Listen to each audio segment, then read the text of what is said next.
Hey Surabhi, thank you so much for chatting with us today about what it's like to be a physiotherapist. Let's get started. Did you always want to be a physiotherapist? I actually did. Since about grade 10 in careers class, we were asked to pick what we wanted to be, and I really wanted to be a physiotherapist. I loved sports. I was really fascinated with the human body, and not from like a medicine perspective, but from a movement perspective. So since high school, I've wanted to be a physiotherapist. Cool. And what would you say your biggest learning so far in your job has been?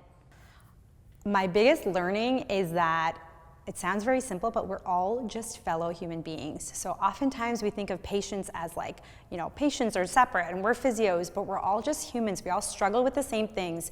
We all struggle to get our exercises in, and so really just seeing each other as humans just opens up my eyes to the humanity in everybody. What is a or the top skill you think a physiotherapist needs? Communication, hands down. It doesn't matter if you're shy or outgoing, but your ability to communicate with your client, with your team is essential. Your ability to advocate for them as well if you need to coordinate with their doctors or their surgeons or their other healthcare providers or parents, family members, all of that, it all comes down to communication. What's the best thing about your job? Best thing about my job is truly making a significant impact in people's lives. Like I don't fix people, I help them live a better life, and that feels amazing. It feels amazing to me.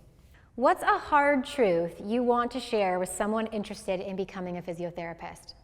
Hard truth is that it takes a lot of energy, and I'm not just talking about physical energy, but mental and emotional energy. People in pain aren't always happy to see you. They're not always friendly, they might be angry, so you have to really manage your energy throughout the day. So that's a hard truth that I wish somebody told me about. The most important thing you learned in kinesiology is?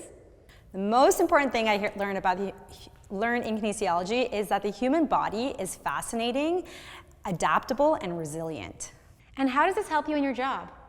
It helps me truly trust that clients are going to heal, rather than going into the mindset that like I need to fix them. I just innately trust that the human body has that capacity to heal, and understanding that helps me to treat my clients with more respect and more trust.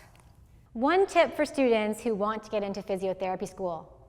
My tip for you is to really work with a physiotherapist, volunteer, ask questions, and also get down to why. A lot of us want to be a physio because we like sports, but that's not really what we do a lot of the times. Majority of the population is sedentary, so they don't exercise much, and if they do play sports, they're not high-level athletes. So really understanding that you're going to be working with a wide variety of people, perhaps people with spinal cord injury, sedentary office workers, children, older adults, and understanding what type of physiotherapist you want to be, and meeting different physios and asking those questions would be crucial. What's something you should think seriously about before deciding to become a physiotherapist? Seriously consider, ask yourself why you want to be a physiotherapist, whether it's somebody told you that it was a cool job or whether you truly want to do it. And also a lot of people, there's this expectation that if you didn't get into med school, you become a physio, or if you didn't do this, you become a physio. But do it because you actually want to, not as a backup plan, because your passion is going to show for your clients if you actually want to be there. So that's what I would say. Ask yourself why you want to be a physiotherapist, and make sure that you know your why. Awesome. Well, that's it for today, Surabhi. Thank you so much. You're so welcome.